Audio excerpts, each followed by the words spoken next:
That piece of skin was Apligraf, which is engineered skin. This was in 1992. It was eventually FDA approved in 1999 as the first organotypic skin substitute.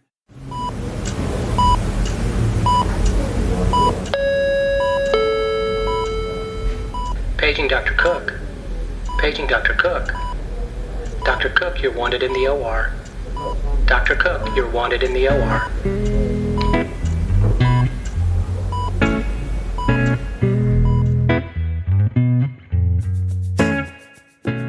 Welcome to the Prescription for Success podcast with your host, Dr. Randy Cook.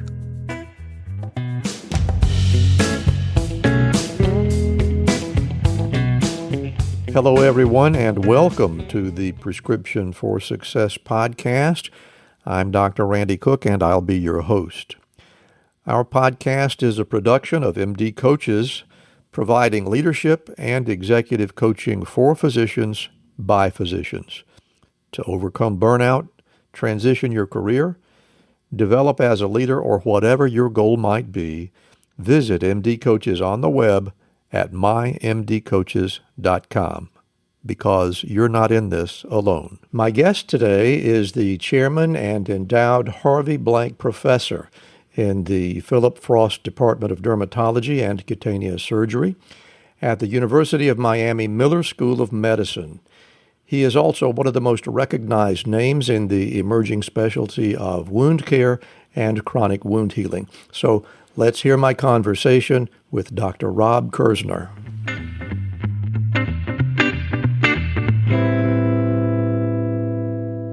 What a pleasure it is to be talking again with my old friend and colleague, Dr. Robert Kirsner from University of Miami School of Medicine. Rob, thanks so much for being here. It's really good to talk to you again.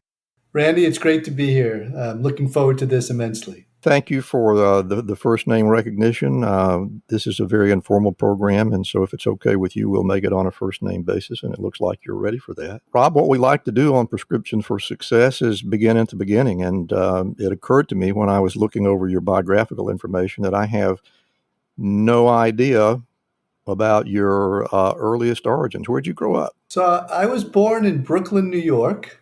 I had a feeling.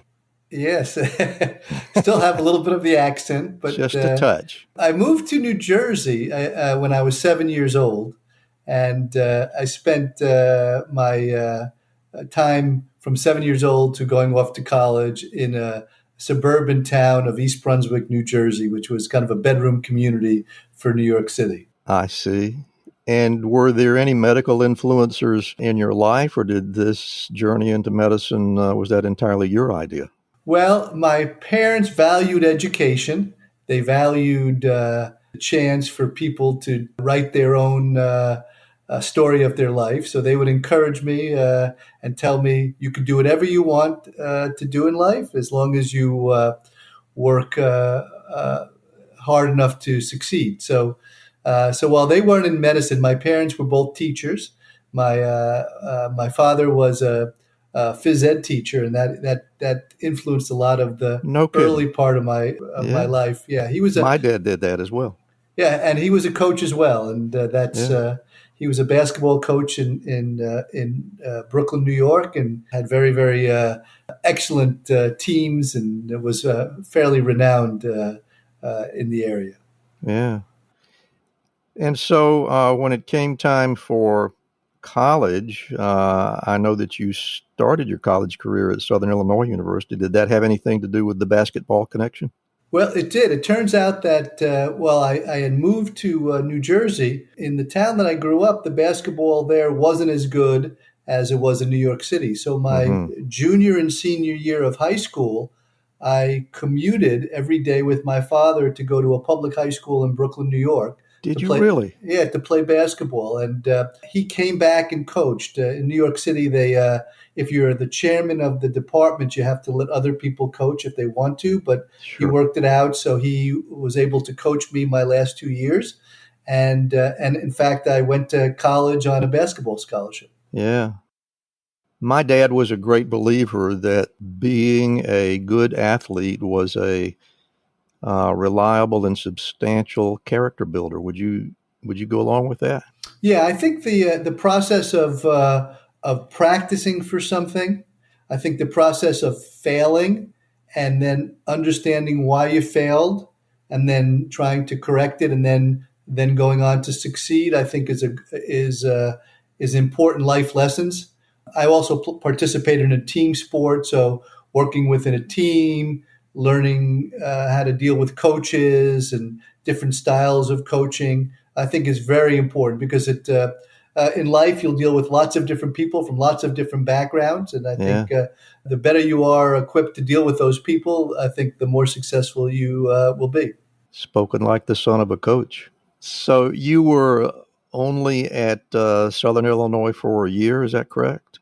That's right. So it turns out that I was very successful at Southern Illinois. Personally, I started as a freshman, and my first college game, I hit the winning basket against Memphis in a How tournament, and exciting. yeah, it was in front of 10,000 people, which was great.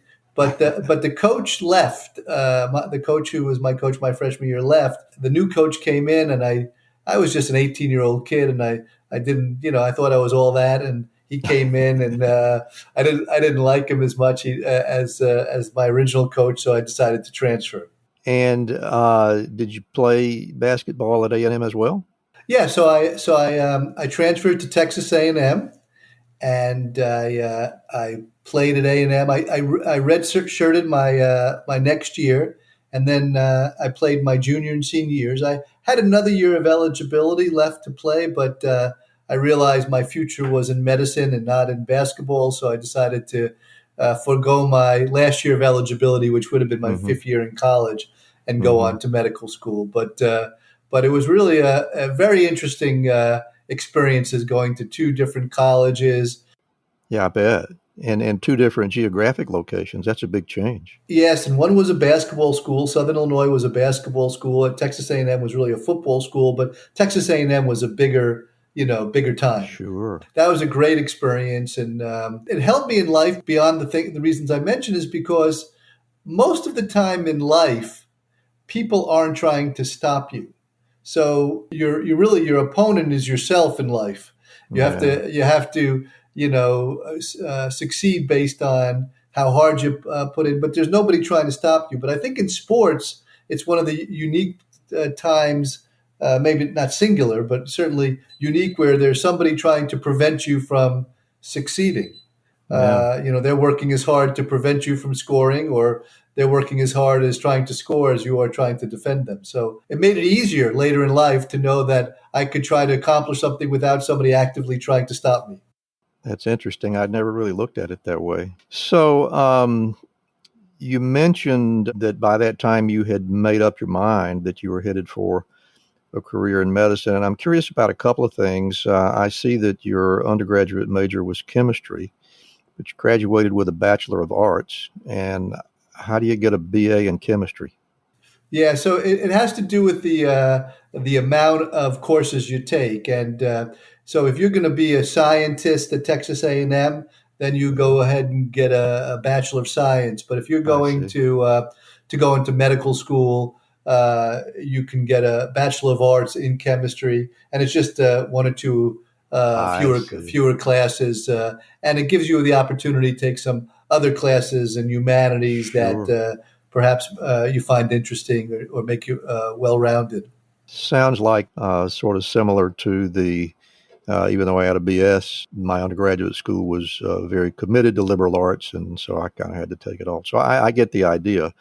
But back to the question of your future, when did that plan to enter a medical career take shape in your mind? Was it way back when you were a teenager or later on? What's the story? Yeah, it started when I was pretty young. I was very good in math and science, and my family was was supporting me to be an educated person. So it kind of my whole youth, I always thought I was going to be a doctor, and interestingly, I was not a sick kid, so I didn't spend a lot of time in doctors' offices. I didn't really know a lot of doctors, but it was something that I kind of was in my mind, and And I kind of grew into it. It's in contrast to my wife, who's a third generation physician.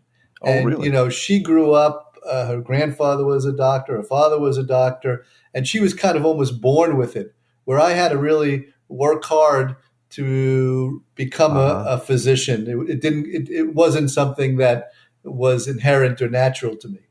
I get it. So, were there a lot of challenges in undergraduate school, or was it only when you got into medical school that you really felt that you were involved in the struggle? So I would say that in undergraduate, biggest issues were learning how to study, because in high school it was pretty easy to be Hmm. successful. When I got to college, the time constraints of being a varsity athlete was a challenge, and especially the travel associated with it. We would leave on a Monday and come and play games away in different states on Tuesday and Thursday nights, and you'd lose a whole week of Yeah. school. And so I had to develop a discipline to make sure that I studied. So that was the challenges in undergraduate. When I got to medical school, the challenges were different. The challenges were to really take on the persona and the personality of a physician, to Sure. kind of learn how to be that part. And it was, I remember the first time we went to the wards and we were taking blood pressure as just in our white coats, and how nervous I was. And I would break out in sweats like I was playing a full court game of basketball, because, but fortunately that has improved over the years. And that whole medical school application process, did that turn out to be different? Did you have lots of offers to consider, or how it came that you ended up in Miami? Yeah, so it's an interesting situation, because in college it was easy. I never applied to any colleges. When I decided to go to Southern Illinois, I filled out one application because I was recruited, and I had a number of different offers, and turned down going to Ivy League schools like Harvard and Yale because they weren't offering scholarships, and that was one of my goals, was to get Yeah, a college scholarship. But when I applied to medical school, I applied to lots of places and only got in a few. And I chose Miami because when I went off to college, my parents moved to South Florida. So I really chose South Florida because it was close to my parents, and only by luck that it turned out that it was a perfect medical school for me, and that it had a really strong dermatology department. But at that point, I had no idea that I was interested in dermatology. And it was only after I became interested that I realized I had fallen into a lucky circumstance, and to be in yeah, a situation. And I likened it, actually, and we could talk more about that in a little bit, but I likened that to me having the opportunity of playing basketball in Brooklyn, New York, which was a hotbed of great high school basketball. sure. In a similar fashion, going to Miami, I fell into a hotbed of great dermatology, of excellence and achievement, and really, obviously, partially by luck. And that definitely leads into the next question, and that is, at the time that you started medical school, were you already leaning toward dermatology? That would be an early pick for someone with really no substantial exposure to medicine. So was it there already, or did it develop along with your medical education? It really developed along with my medical education. I came into medical school wanting to be a generalist, an internist or family doctor, because that was what I was Marcus exposed Welby, to. right? Exactly, some of the supporters in college, the boosters, were doctors that I had met, and general doctors. So that's what I thought I was going to be. It was only during medical school that I kind of realized that I wanted to have a great depth of knowledge as opposed to a breadth of knowledge. And did that come along during your basic science years, or was it after you really began to see patients? I think it was really when I started to see patients, I realized that I like the idea of having a deep knowledge about a smaller area than just a less deep knowledge about a broad area.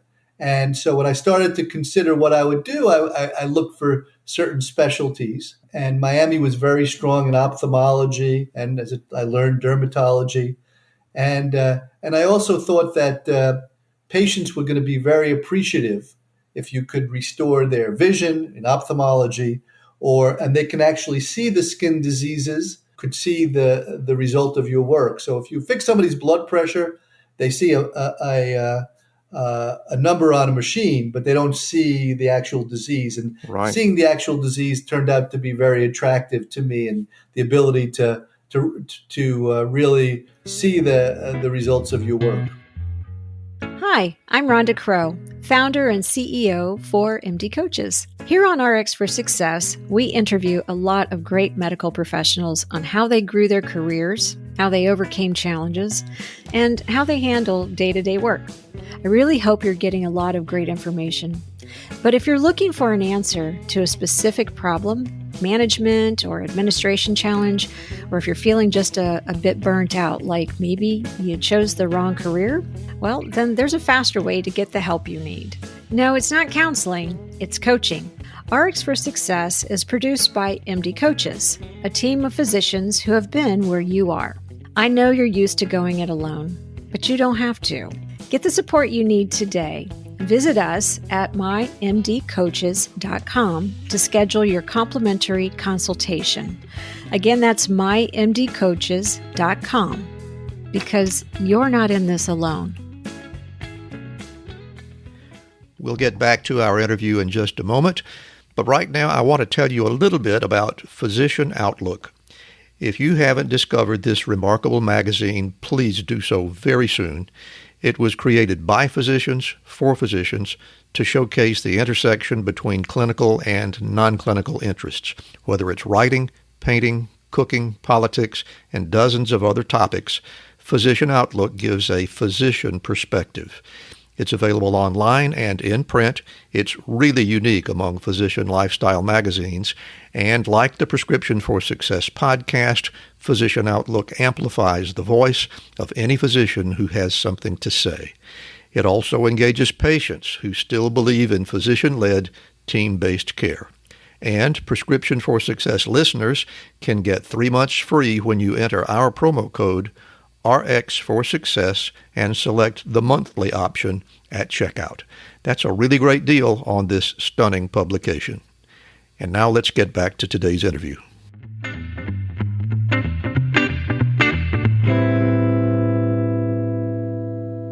And so you had to do at least a couple of years, I guess, 2 or 3 years in internal medicine before you actually started your dermatology training.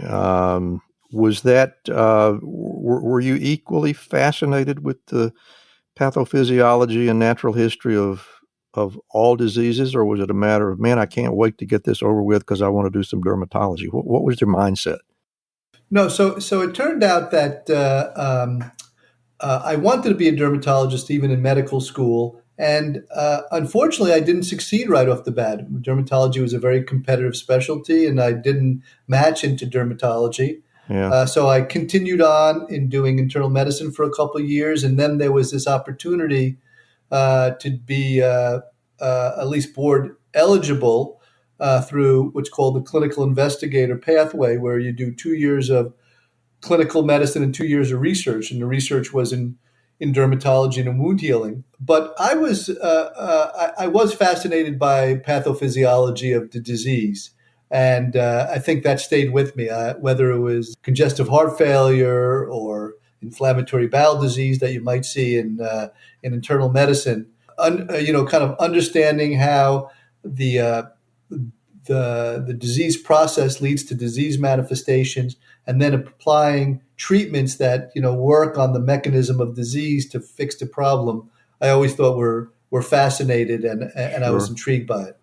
That little lag, that little delay between when you first began to apply for dermatology, did that have any effect on your decision to pursue a PhD in epidemiology? What that failure did for me when I didn't get into dermatology was it put a little chip on my shoulder. And That's a recipe for success right there. yes, it is. And at that point, I began to kind of really evolve, and I made a conscious effort and I told myself, I can't definitively know if I'm going to become a dermatologist or not. All I can control is how hard I work to become a dermatologist. And I said, if I bust my butt and work tremendously hard, if I don't succeed, at least I'll never look back and say, what if? What if I would have worked harder? What if I would have done this? Or what if I would have done that? So from that point on, nobody worked harder than I did trying to succeed, and I could live with failure as long as I knew that I had given my every effort. So that was a transformative time where I really committed myself, kind of body, mind, and spirit into accomplishing what I wanted to accomplish. That's a lot of wisdom packed into a relatively young man. When I think about my state of mind at that age, I'm not altogether sure I quite possessed that kind of wisdom, but it certainly You probably paid off succeeded for all the you. time. I what? You probably succeeded all the time. Oh, far from it, my friend. You interview me for your show, and I'll tell you some things about failure. So it's a really interesting story, and yeah, you taught them a lesson. They turned you down, and now you're the boss. I think that's absolutely fascinating. So, continuing to explore the path of your career, I find it fascinating that you are just profoundly unique among all the dermatologists that I've ever known. And that may only be because I don't hang around Miami, but I don't think that I've ever personally met, I can think of one Canadian dermatologist that's interested in chronic wounds. But apart from that, you are the only dermatologist that I have ever met that has an interest in chronic wounds. I mean, these things are difficult. It's a completely different type of patient experience, and yet it's the thing that you chose. And I'm really interested to know how you got there. So part of it is circumstances, and part of it is through deep thought. But one of the strengths of Miami's program when I was going through in medical school, and then as part of my early training, was wound healing. A fellow who was the second chairman of the department, a guy named Bill Eaglestein, was one of the godfathers or grandfathers of wound healing. He developed the porcine model of wound healing, and he recruited a number of people to Miami, such as Vince Falanga and Pat Mertz, Oscar Alvarez, Lisa Ovington. These are names that you know. Big names. And they formed a nucleus of a department that was tremendously strong in wound healing. So I had access to really top people. And when I decided to take on research as part of that 2 years to become board eligible and do this clinical investigator pathway and then leapfrog into dermatology, I said, I'm in a place where wound healing is a strength. I might as well focus on the strength of this department. So that's Sure. where I started to get into wound healing. But then over time, it became kind of apparent to me several things. The first is that it's the ultimate defect in the skin. So there's lots of skin diseases. There's thousands of skin diseases.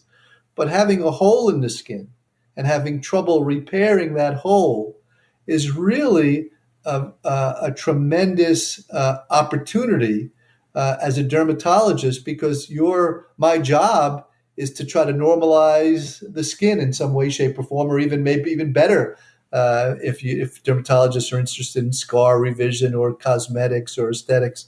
But this was an opportunity, and I saw it as a kind of a real part of dermatology to heal skin defects. And of course, as you know, They may not just be skin; they may be muscle or even bone and things of that nature. But that really got me interested, and I thought it was really a natural continuation of understanding the pathophysiology of skin diseases was to understand why wounds didn't heal. That really rings true to me, and I'll have to tell you that, and I'll try not to make this all about me, but I did general and vascular surgery for well over 30 years before I was asked to take over the wound care center in my hospital. And, I saved a lot of lives from ruptured aortic aneurysms and gunshot wounds and things of that nature.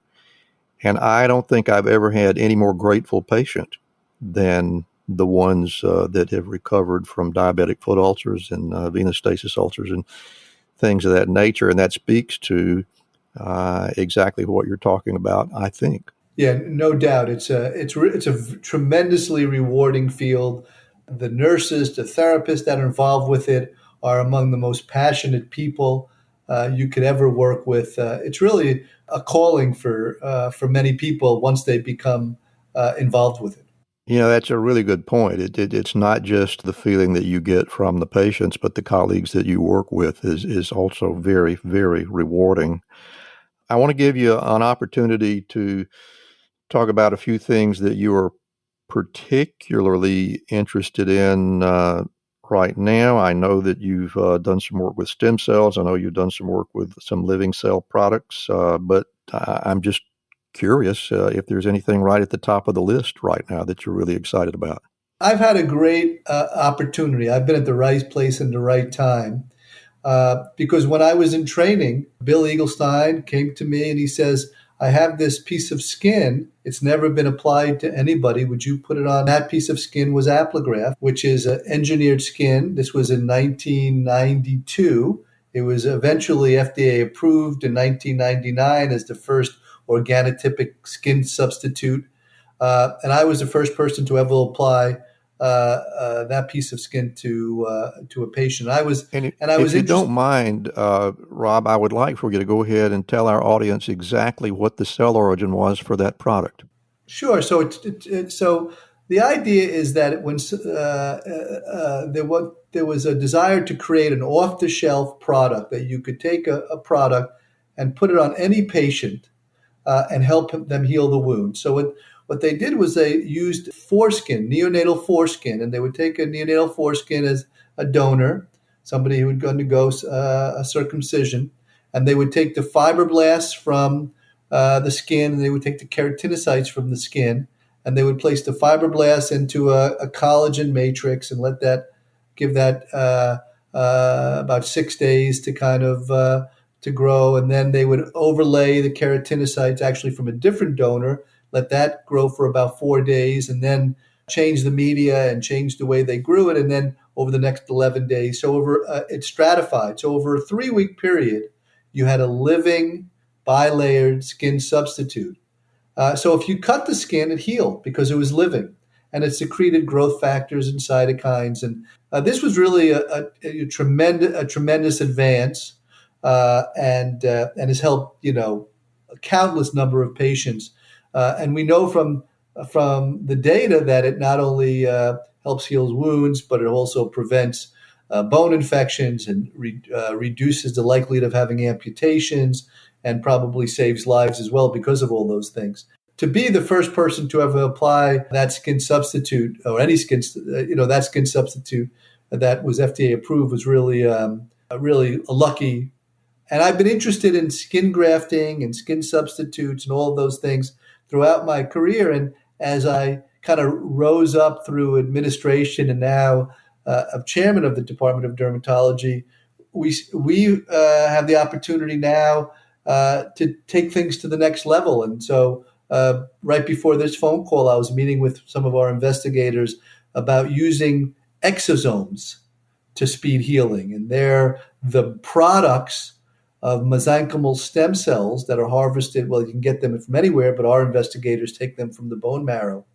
And they found that these exosomes, these extracellular vesicles, stimulate healing similar to the cells themselves. So now you have a chemical that is as good as a cellular product, And the idea of that is that it's a lot more approachable, meaning a lot more feasible to deliver chemical products than cells because of all the issues with rejection and things of that nature. So it's really been a 30-year adventure going from patient's own skin to artificial skin through cellular therapy, stem cell therapy, and now we're trying to use these extracellular vesicles to speed healing. Yeah.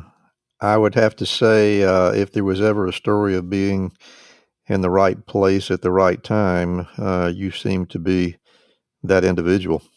So good for you. Couldn't have happened to a nicer guy, I might add. Oh, thank you.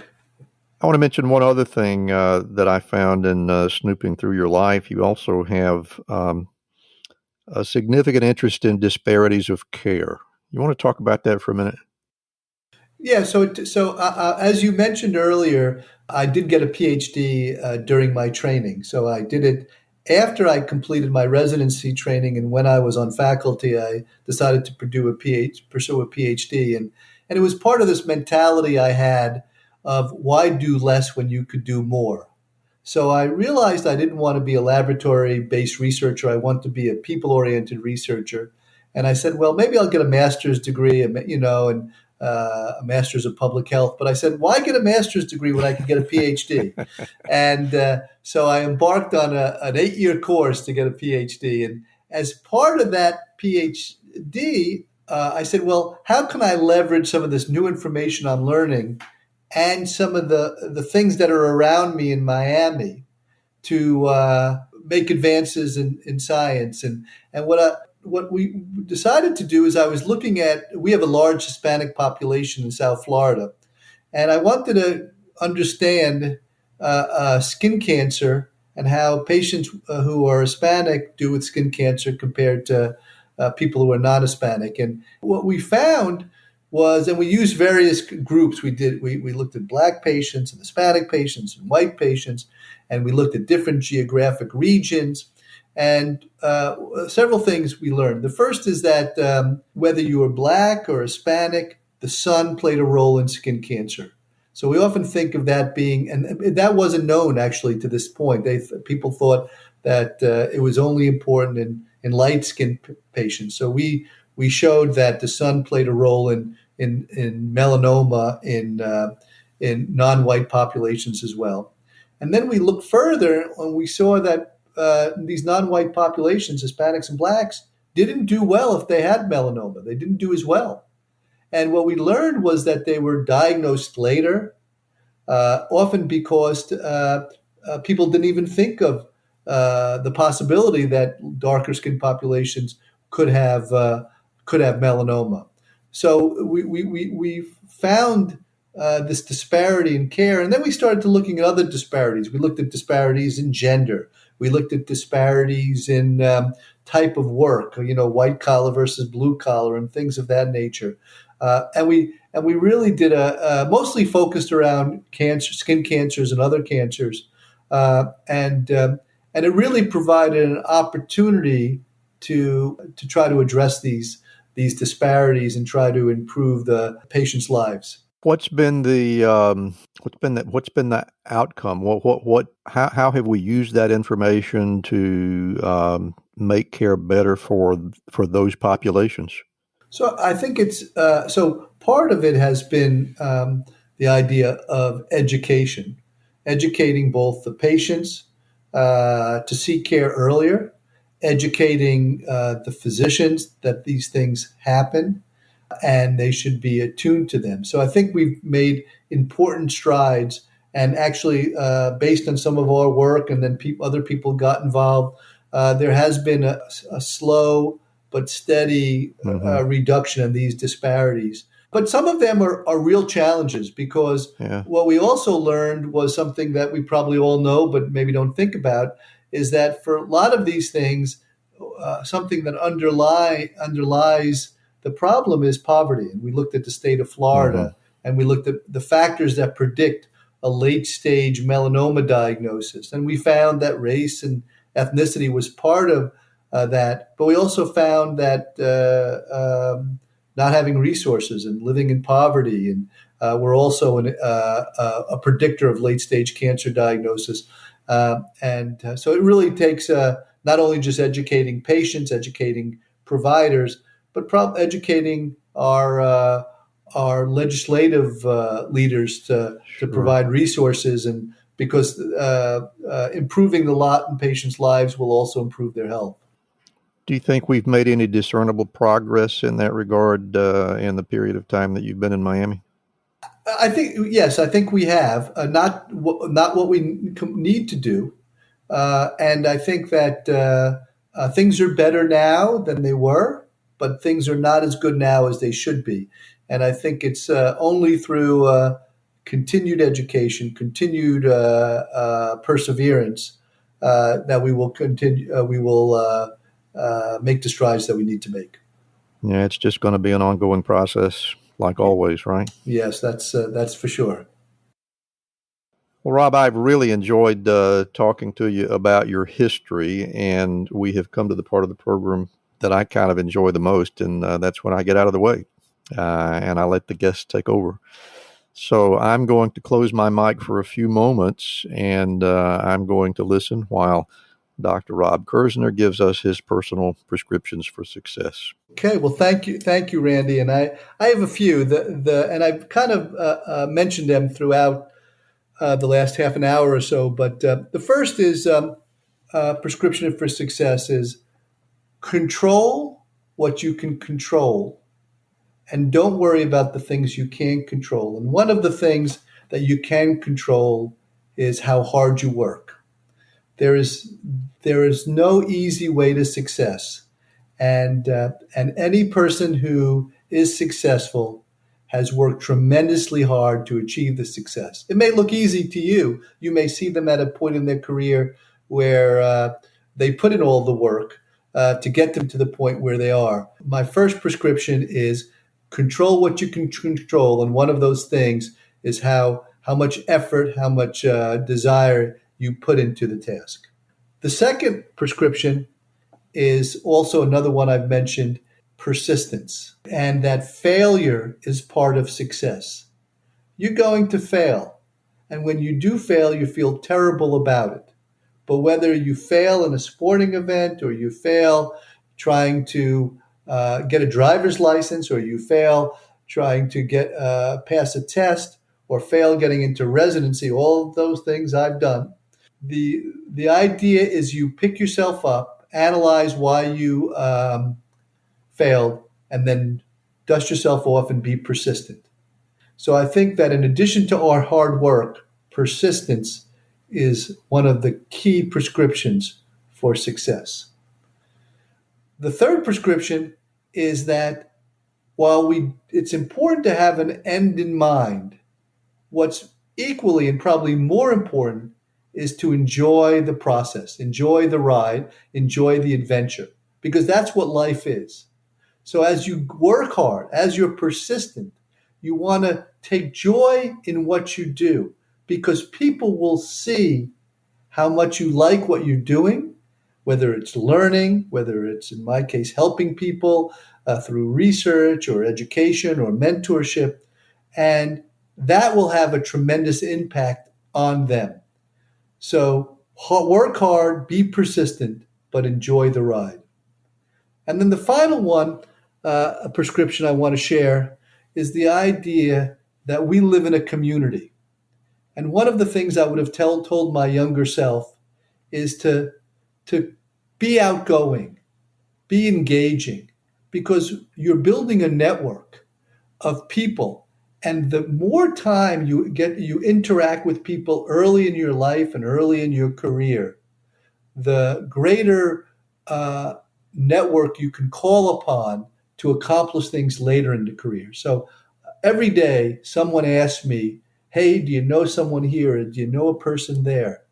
And it's very rewarding, the times when I could say, yes, I'm going to call somebody, or I'm going to connect you with somebody, or I'm going to reach out to somebody who I've met along the way. And I only wish that I had done more of that and done it earlier, because it's really just like you and I got the chance to meet each other during our careers.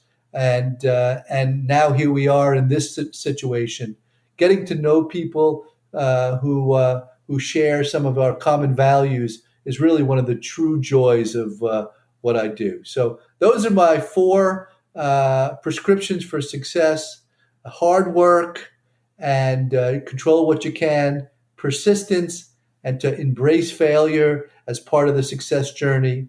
Enjoy the ride and be passionate, be enthusiastic, and finally, build a network, be outgoing, engage people, and in the long run, that's going to serve you very well.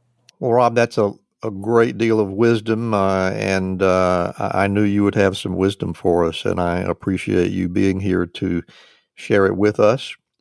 Before we go, I suspect that having heard this conversation, there may be some people that would like to either get in touch with you directly or possibly follow you. So if you'd like to share email addresses or websites or when you'll be available on the speaking tour next, please, what have you got for us? So I welcome anybody reaching out to me via email. My email is fairly easy. It's rkirsner, RKIRSNER, at miami.edu. And our department has a spectacular social media presence, both on Facebook and Instagram, and just search Frost Dermatology. Dr. Philip Frost, who's donated money and we named the department after, is a world famous dermatologist, but also billionaire, entrepreneur and billionaire. And he gave back to the department he originally worked at so that others can share in success. So I invite you to follow us at Frost Dermatology. Well, once again, Dr. Robert Kirsner, it's been a great honor having you on Prescription for Success, and I thank you for being here. Thanks so much. It's been great fun. Thank you so much for listening today. Remember, you can get more information about our guests as well as hear them face my rapid-fire questions at our Patreon site. And while you're there, you can also subscribe to the podcast, give us a rating, and hopefully offer suggestions on what you'd like to hear in future episodes. Also, thanks very much to Ryan Jones, who composed and performs our theme music. That's all we have for now. So please be sure and fill your prescription for success with my next episode.